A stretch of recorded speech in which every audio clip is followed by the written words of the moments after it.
Magsilod tayo at ating pong dasalin ang panalangin ng halo bilang ating pag-aalay sa misang ito.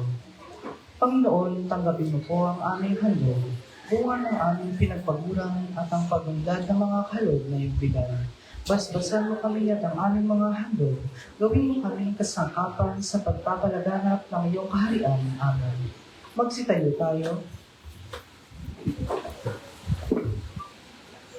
Tayo po ngayon ay nasa ika-27 linggo sa karaniwang panahon at ang mamumuna sa ating pagdiriwang ay si Reverendo Padre Eugene Castilla Jr. Sabayan natin ng koro sa pag-awit.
Sa ngala ng Ama at ng Anak at ng Espiritu Santo, Amen. Ang pagpapala ng ating Panginoong Jesucristo, ang pag-ibig ng Diyos Ama at ang pagkikipagkaisa ng Espiritu Santo naway sumainyong lahat. At sumayo rin. Mga kapatid, aminin natin ang ating mga kasalanan upang tayo'y maging marapat gumanap sa banal na pagdiriwang.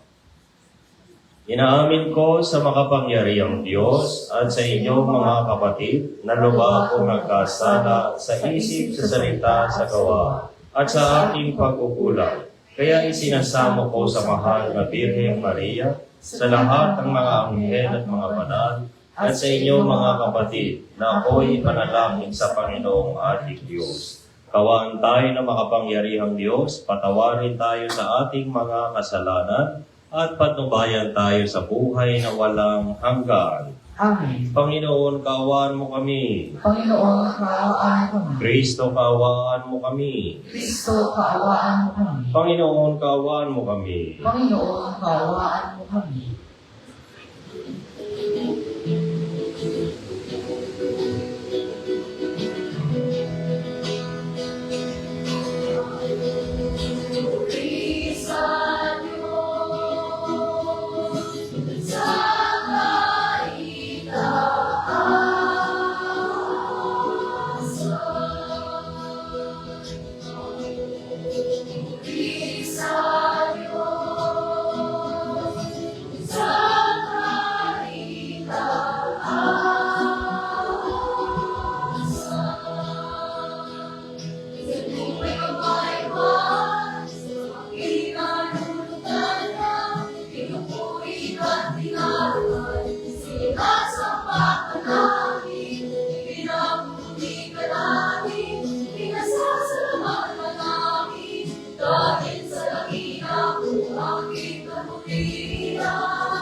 Manalangin tayo. Ama naming makapangyarihan, ang iyong dakilang pagkamaawain ay nangingibabaw sa aming ginagawang kabutihan at idinadaing na mga kahilingan. Ang kagandahang loob mo sa amin ay gawin mong mag-umapaw upang ang kasalanang ipinangangampang ihingi ng kapatawaran ng budhi. Naming takot na ikaw ay lapitan ay iyong patawarin ng lubusan at ang ipinag-aalangan naming hilingin sa pagdarasal ay iyong pagbigyang aming makamtan sa pamamagitan ni Jesucristo kasama ng Espiritu Santo magpasawalang hanggan. Amen. Magsiupo ang lahat. Dumaraing si Propeta Habakuk sa Diyos dahil sa kalunos-lunos na sinabi ng kanyang bayan. Tumugon ang Panginoon at tiniyak kay Habakuk na di magluluha at darating din ang kanyang pagliligtas. Pagbasa mula sa aklat ni Propeta Habakuk. Panginoon, hanggang kailan ako daraing sa iyo at di mo diringgin? Hanggang kailan mo babayaang mamayanin ang karahasan? Bakit ang ipinakikita mo sa akin ay pawang kasamaan at kahirapan? Sa magkabi-kabilay nagaganap ang pagwasak at ang karahasan. Laganap ang hidwaan at pagtatalo. At ito ang tugon ng Panginoon. Isulat mo ang pangitain. Isulat mong malinaw sa mga tapyas ng bato upang madaling mabasa at ibalita sa lahat. Sapagkat hindi pa dumarating ang takdang panahon upang maganap ang pangitain. Mabilis na dumarating ang wakas, hindi ito maliliban. Ngunit tiyak na magaganap kung ito may nagtatagal. Masdan mo, ang hambog ay mabibigo sa kanyang kapalaluan, ngunit ang matuwid ay mabubuhay sa kanyang katapatan. Ang salita ng Diyos. Salamat sa Diyos. Panginoon, inyong dinggin, huwag niyo siyang salungatin. Panginoon, inyong ibig, huwag niyo siyang saluatin. Tayo ay lumapit sa ating Panginoon, siya ay awitan, ating papurihan, ang batong kublihan natin kalakasan. Tayo ay lumapit sa kanyang harapan na may pasalamat. Siya ay purihin ng mga awiting may tuwa at galak. Panginoon, inyong tingin, huwag niyo siyang sa lumapit. Tayo ay lumapit sa kanya'y sumamba at magbigay galang. Lumuhod sa harap nitong Panginoong sa ating lumalang. Siya ang ating Diyos. Tayo ay kalinga niyang mga hirang. Mga tupa tayong inaalagaan. Panginoon, inyong tingin, huwag niyo siyang sa lumapit. Ang kanyang salita ay ating pakinggan. Iyang inyong puso'y huwag patigasin, tulad ng ginawa ng inyong magulang nang nasa Meriba sa ilang ng masa. Ako ay tinuksod, doon ay sinubok ng inyong magulang, bagamat nakita ang aking ginawang silang nakinabang. Panginoon, inyong tingin, huwag niyo siyang sa lumapit. Sumulat si Pablo kay Timoteo para palakasin ang loob nito at ipaalala sa kanya ang tinanggap nitong espiritu ng kapangyarihan, pag-ibig at pagpipigil sa sarili. Pagbasa mula sa ikalawang sulat ni Apostol San Pablo kay Timoteo. Pinakamamahal ko, pinaaalala ko sa inyo na maging masigasig ka sa pagtupad sa tungkuling tinanggap mo sa Diyos nang ipatong ko ang aking mga kamay sa ulo. Sapagkat hindi espiritu ng kaduwagan ang ibinigay sa atin ng Diyos, kundi espiritu ng kapangyarihan, pag-ibig, at pagpipigil sa sarili. Kaya't huwag mong ikakahiya ang pagpapatotoo tungkol sa Panginoon o ang aking pagkabilanggo dahil sa Kanya. Sa halip, maghihati ka sa kahirapan dahil sa mabuting balita. Gawin mong batayan ang mga aral na itinuro ko sa iyo. Yamang ang mga ito'y pawang katotohanan. Manatili ka sa pananampalataya at sa pag-ibig na tinanggap natin sa pakikipag-isa kay Kristo Jesus. Sa tulong ng Espiritu Santo na nanahan sa atin. Ingatan mo ang lahat ng ipinagkatiwala sa iyo. Ang salita ng Diyos. Salamat sa Diyos. Magsitayo po ang lahat.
Sumainyo ang Panginoon. At sumayo Ang mabuting balita ng Panginoon ay kay San Lucas. papuri sa iyo, Panginoon.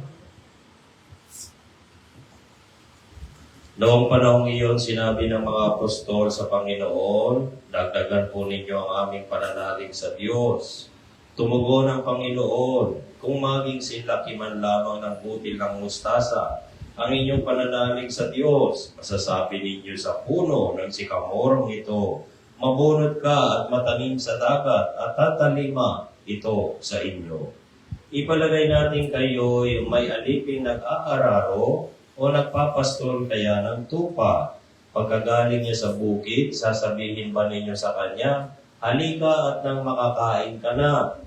Hindi. Sa halip ay ganito ang sinasabi ninyo, ipaghanda mo ako ng hapunan, magbihis ka at silbihan mo ako habang ako'y kumakain. Kumain ka pagkakain ko. Pinasasalamatan ba ng alipin dahil sa ginawa niya ang inuutos sa kanya? Gayon din naman kayo kapag nagawa na ninyo ang lahat ng iniutos sa inyo, sabihin ninyo, kami mga alipin walang kabuluhan, tumupad lamang kami sa aming tungkulin. Ang mabuting balita ng Panginoon.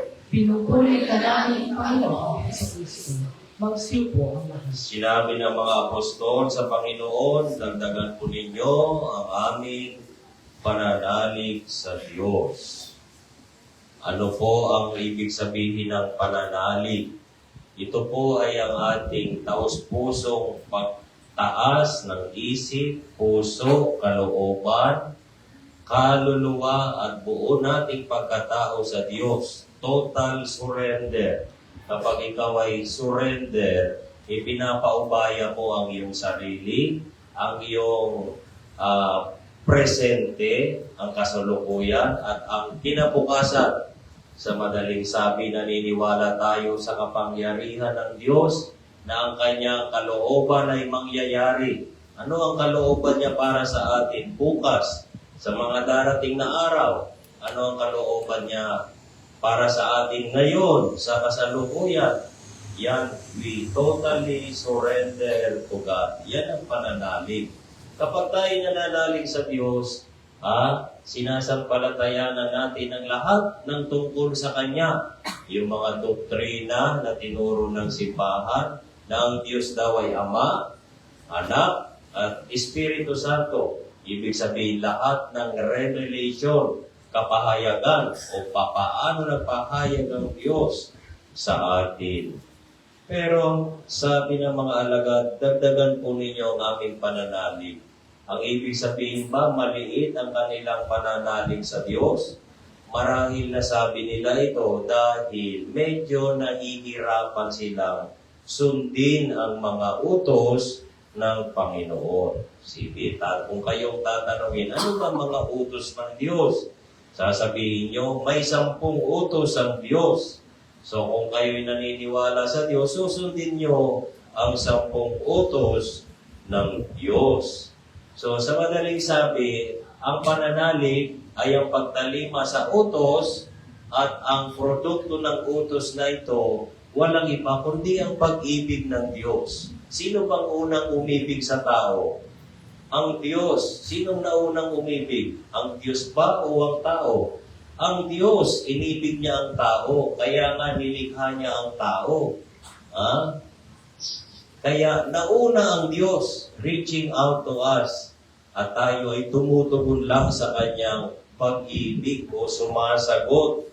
Sa makatuwid, kapag tayo ay may pananalig, tumutugon sa utos niya, ay tumutugon din tayo sa pag-ibig ng Diyos. So, ang bunga ng pananalig ay ang pag-ibig. So, ang pananalig po, ibinigay na ng Diyos sa atin, ipinunlad na, parang tanim yan, nakatanim na sa bawat tao. Dahil yan ay regalo na kusang ibinigay, kasabay ng kanyang paglikha sa atin. Dahil mahal tayo ng Diyos. Kaya sabi niya, kailangan ibigay ko ito sa Kanya, sa kanila, sa mga tao, ang pananalig. Pero kulang pa rin, di ba? Yun nga mga apostol, nakukulangan sa kanilang pananalig. Paano payayabungin ang pananalig? Kung susundin ang utos ng Diyos at ang bunga niya ay pag-ibig. So kung tayo ay totoo na nagmamalasakit at naglilingkod. Dahil ang paglilingkod natin sa kapwa, ang mga serbisyo natin, ay bahagi na po yan ng pag-ibig natin sa Diyos at sa kapwa. Maging ang ating pagpapatawad sa kapwa. Ngayon, inahalin tulad ni Jesus sa isang alipin o tagapaglingkod.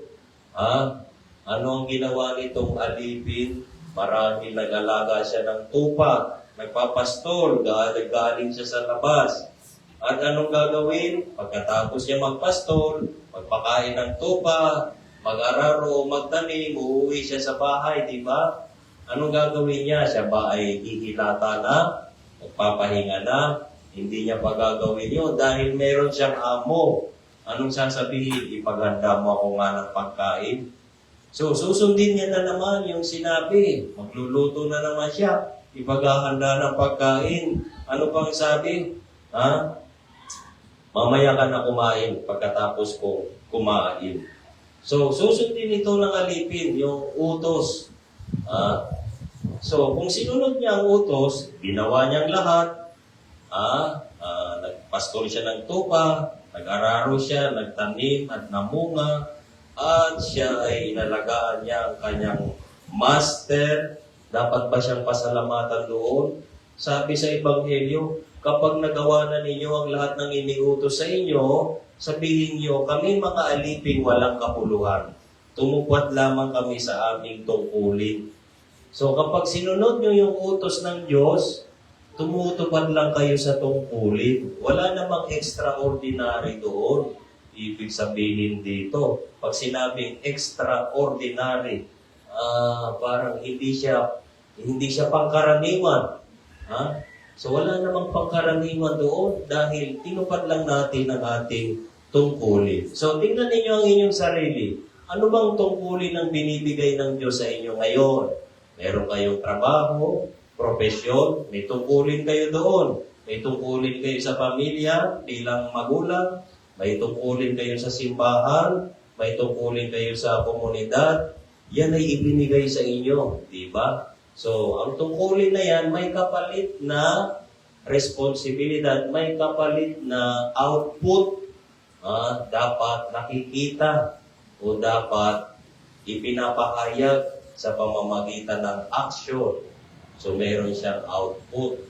So, yung tungkulin na yan, kapag ginawa nyo, sabi nga sa Ebanghelyo, tumutupad lang tayo sa ating tungkulin. So, kaya dapat, kapag ginawa natin yung trabaho natin, kasi ang itinuro sa atin ng ating mundo, kapag gumawa ka ng isang bagay, dapat meron kang reward, meron kang pabuya, meron kang medalya, di ba? Meron kang recognition, ikaw ay kikilalanin, pero hindi pala. Yung pala, ikaw, parte lang pala yan ng iyong tungkulin. Kung ikaw ay pulis, tungkulin mo ay pagtanggol ang kapayapaan, ang kaligtasan ng tao. Kung ikaw ay isang guro, tungkulin mong magturo ng edukasyon sa mga bata.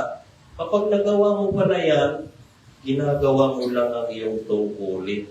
So, ibig sabihin, kinikilala natin ang lahat ng ito ay nagmula sa Diyos, galing sa Diyos, kaya ang Diyos ang ating binibigyan ng parangal. Hindi yung sarili natin. Ang pinaparangalan natin ng Diyos. Binigyan na tayo ng Diyos ng biyaya, ng talino, ng kakayanan, upang parangalan ang Diyos. Yan ang gawain ng mga alipin, ng mga alagad, ng mga tagasunod ng Panginoon. So, kaya, tanungin nyo ang inyong sarili, ano bang aking tungkulin? Ano bang dapat kong gawin? Ikalawa, ano pa bang hindi ko nagagawa na dapat gawin ko dahil tungkulin ko? At ikatlo, ano ba ang mga pagkukulang ko o kamalian sa aking mga nagawa? Yan po, bahagi ng stewardship, pagiging tagapangasiwa, tagapangalaga, dahil tayo ay mga nananalig sa Diyos. Pahayag natin ang pananampalataya, sumasampalataya ako sa lahat na may gawa ng langit at lupa. Sumasampalataya ako Si Kristo, iisang anak ng Diyos, Panginoon nating lahat, nagdalawang tao siya lalalang ng Espiritu Santo, ipinanganak ni Santa Maria Virgen, pinagpakasakit ni Poncio Pilato, ipinakot sa krus na matay ang libing, at sa kinaroroonan ng mga yumaang, nang may katungkang nabuhay na magmuli, umakyat sa langit, naluknok sa kanan ng Diyos amang makapangyarihan sa lahat. Doon magbungka, parilito at hukom sa mga nabubuhay at namatay na tao. Sumasampalataya ng napon sa Diyos Espiritu Santo, sa banal na simbahang katolika, sa kapatawaran ng mga kasalanan, sa pagkabuhay na magbuli ng mamatay na tao, at sa buhay na walang hanggan. Amen. Ama, sa pamamagitan ng tapat na pagtalima ng iyong anak, ipinakita mo sa amin ang aming pagkakakilanlan bilang mga anak mo. Dinggin mo ang aming mga puso na ikaw lang ang makapagpapanatag. Manalangin tayo, O Diyos, tulungan mo kaming maging tapat sa iyong kalooban. O Diyos, tulungan mo kaming maging tapat sa iyong kalooban. Para sa simbahan, kasama sina Papa Leon, mga obispo, pare at diakono. Patuloy nawa naming tahakin ng magkakaagapay ang pagtataguyod ng iyong paghahati. Manalangin tayo. O Diyos, tulungan mo kami maging tapat sa iyong kalooban. Para sa lahat ng lingkod bayan, tulungan mo silang maging tapat sa iyo, sa kani-kanilang mga tungkulin ginagantanan. Manalangin tayo. O Diyos, tulungan mo kami maging tapat sa iyong kalooban. Para sa aming natitipon ngayon, gabayan mo kami sa aming mga pipiliin at pagpapasya ngayong linggo. Makayanan nawa namin ang mga suliranin at paghihirap na kahaharapin. Manalangin tayo. O Diyos, tulungan mo kami maging tapat sa iyong kalooban. Para sa mga mahal namin na mayapa, yakapin mo silang muli sa iyong piling. Manalangin tayo. O Diyos, tulungan mo kami maging tapat sa iyong kalooban. Sa ilang sandali ng katahimikan, itaas natin sa Diyos ang ating mga kasariling kaibigan. Gayon din ang mga taong lubos na nangangailangan ng ating panalangin.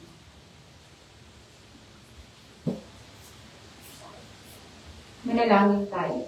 O Diyos, tulungan mo kami maging tapat sa iyong kalooban. Diyos aming Ama, pagalooban mo kami ng pusong lubos na tapat, puso katulad ng kay Jesus, upang kami rituin ng maging masunurin sa iyong kalooban sa pamamagitan ni Kristo na aming Panginoon. Amen. Magsiyo po ang lahat.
Manalangin kayo mga kapatid upang ang pagkahain natin ay kalagdan ng Diyos sa mga makapangyarihan. Tanggapin nawa ng Panginoon itong paghahain sa iyong mahal, sa kapurihan at karangalan sa ating kapakinabangan at sa buong sambayanan niya. Ama naming lumikha, tanggapin mo ang paghahain ng mga alay na iyong inihabilin at sa pagdiriwang ng dapat naming ganapin ang kabanalan ng iyong pagliligtas na may sumaamin sa pamamagitan ni Jesucristo kasama ng Espiritu Santo magpasawalang hanggan. Amen. Sumainyo ang Panginoon. At sumayin, Itaas sa Diyos ang inyong puso at diwa. itinaas namin sa Panginoon. Pasalamatan natin ang Panginoong ating Diyos. Marapat na siya'y pasalamatan. Ama naming makapangyarihan, tunay ngang marapat na ikaw ay aming pasalamatan. Ang iyong mga supling na nagtaksil ay nagbabalik ngayon sa iyong paggiliw, bunga ng malasakit ng anak mong masunurin at ng Espiritong bigay upang lahat ay kupkupin. Kaming mga tinubos ng anak mong mahal ay niloob mong magtipon at magkapisan upang magsalo sa masaganang hapag ng buhay. Kaisa ng anak mo at ng Espiritu Santo, ang iyong sambayan ay nagpupuri sa iyo. Nagkakapisan ngayon ang bumubuo sa katawan ni Kristo. Nagkakatipon ngayon ang pinanahanan ng iyong Espiritu. Kaya kaisa ng mga anghel na nagsisiawit ng papuri sa iyo nang walang humpay sa kalangitan, kami nagbubunyi sa iyong kadakilaan.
Magsinuhod ang lahat.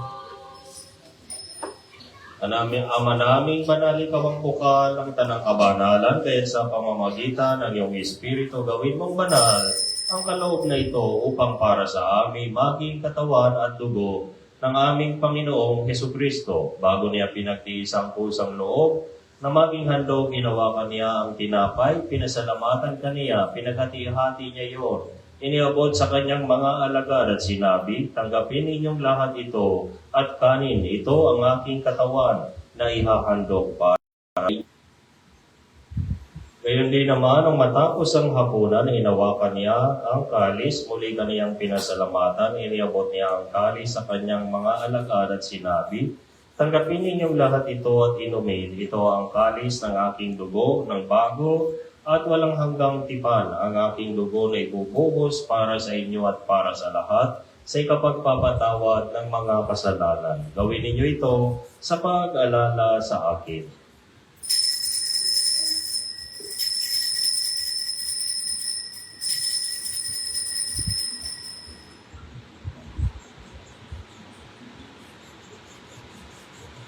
Ipagbunyi natin ang misteryo ng pananampalataya.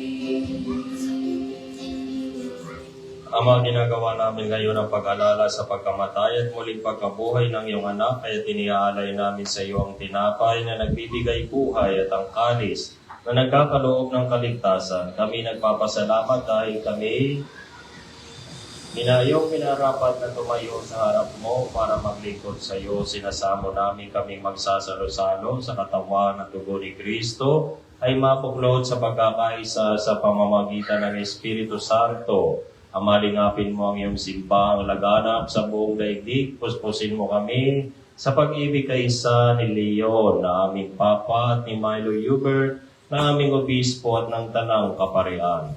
Alalahanin mo rin ang mga kapatid naming nahimlay ng may pag-asang sila'y muling mabubuhay, gayon din ang lahat ng mga pumanaw Kaawaan mo sila at patuloyin sa iyong kaliwanagan. Kaawaan mo at pagindapatin kaming lahat na makasalo sa iyong buhay na walang wakas kaysa ng mahal na Birheng Maria, na ina ng Diyos, kaysa ng mga apostol at ng lahat ng mga banal na namuhay dito sa daigdig ng kalugod-lugod sa iyo, may pagdiwang nawa namin ang pagpupuri sa ikararangal mo sa pamamagitan ng iyong anak na aming Panginoong Hesu Kristo.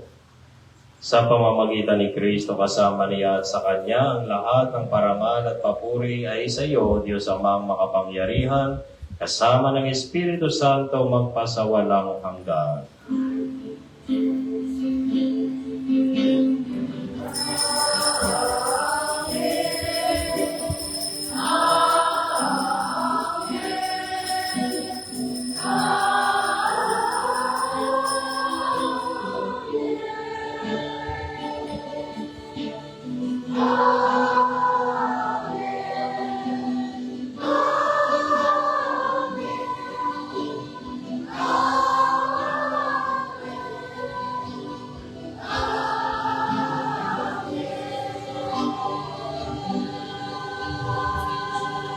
Sa tagubili ng mga nakagagaling na utos sa turo ni Jesus na Panginoon natin at Diyos, ipahayag natin ang lakas loob.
Iniling namin kami adya sa lahat ng masama, pagkalooban ng kapayapaan araw-araw, iligtas sa kasalanan at ilayo sa lahat ng kapahamakan, samantalang aming pinananabikan ang dakilang araw ng pagpapahayag ng tagapagligtas naming si Yesu Kristo.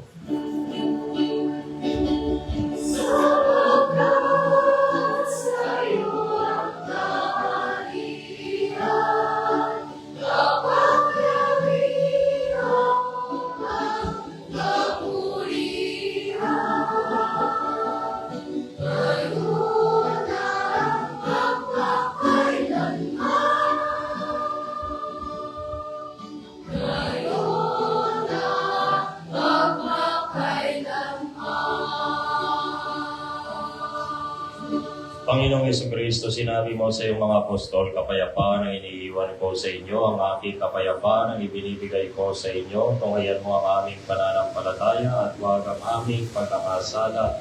Pagkalooban mo kami ng kapayapaan at pagkakaisa ayon sa iyong kalooban kasama ng Espiritu Santo magpasawalang hanggan. Ang kapayapaan ng Panginoon ay laging sumainyo. At sumainyo. Magbigayan kayo ng kapayapaan sa isa't isa.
Magsunod po ang lahat. Ito ang kordero ng Diyos, ito ang nag-aalis ng mga kasalanan ng salibutan, mapalad ang mga inanyayahan sa kanyang piging. Panginoon, hindi ako marapat-dapat na magpatuloy sa iyo, ngunit sa isang salita mo lamang kayo.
Manalangin tayo. Ama naming mapagmahali pagkaloob mo sa pagsasalo namin sa pagkain inuming banal, kami ay maging katawan ni Kristo na aming pinakinabangan sa pamamagitan niya kasama ng Espiritu Santo, magpasawalang hanggan. Amen. Magsiupo po muna ang lahat para sa ilang anunsyo. Inanayahan po ang lahat na makiisa sa kapistahan ng mahal na Birheng Maria, Ina ng Santo Rosario, of Feast of Our Lady of the Rosary, sa araw ng Martes sa ikapito ng Oktubre 2025. Sama-sama po tayo magdarasal ng Santo Rosario sa ganap na 5:30 ng hapon, na susundan ng banal na misa sa ganap na 6:30 ng gabi. Naway dumalo po tayong lahat at ialay ang ating mga panalangin sa ating mahal na Ina na patuloy na umaakay sa atin kay Kristo. Ang Oktubre ay buwan ng Santo Rosario. Inanayahan pong lahat na makiisa sa pagdarasal ng banal na Rosario tuwing 5:30 ng hapon na susundan ng banal na misa. Naway dumalo po ang bawat kawan sa kanilang nakatakdang rosary at mass schedule bilang tanda ng ating debosyon sa mahal na Birheng Maria. Maaari din po kayong makipag-ugnayan sa ating kawan coordinators para sa schedule. Bilang bahagi ng pagdiriwang ng kapistahan, magkakaroon po tayo ng kumpilang bayan sa darating na November 22 na pangungunahan ng ating obispo, Most Reverend Milo Vergara. Inanayahan po ang lahat ng nagnanais tumanggap ng sakramento ng kumpil na magpadala sa ating parish office. Ang pagtanggap po ng kumpil ay bukas para sa lahat ng may edad 12 pataas. Hinihikayat po ang lahat na makibahagi sa gawaing tinatawag na sukli para kay San Andres sa pamamagitan ng pag-iipon ng mga munting sentimong sukli na maaaring ilagay sa garapon o bote at ialay tuwing offertory sa banal na misa. Tayo po ay nagkakaisa sa maliit ngunit makabuluhang paraan. Ang mga inipong sentimo ay magiging munting ambag para sa mga gawain at aktibidad sa darating na kapistahan ni San Andres sa November 29. Ang nakala po nating kolekta mula sa second collection noong nakaraang linggo ay nagkakahalaga ng 13,183. Ito po ay pinadala sa ating diocese bilang tulong para sa mga nasalanta ng bagyong Opong. Maraming salamat po sa inyong bukas palad na suporta at pagmamalasakit. Sa lahat po ng nagdiriwang ng kaarawan at anibersaryo ngayong buwan ng Oktubre, maaari pong lumapit sa harapan para sa pagbabasbas. Magsitayo tayo.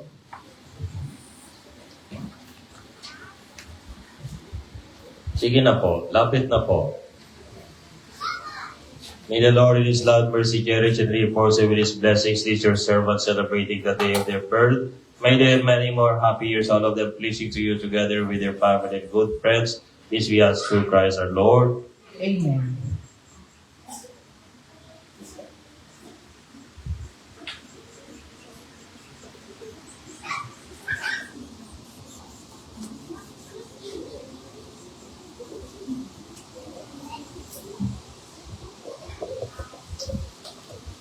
Sumayin niyo ang Panginoon At at sumayin pagpapala ng makapangyarihang Diyos ang mga tanak at Espiritu Santo ay manaog nawa at mamalagi sa inyo magpasawalang hanggan. Amen. Tapos ng misa, umayo kayong taglay ang kapayapaan ni Kristo. Salamat sa Diyos.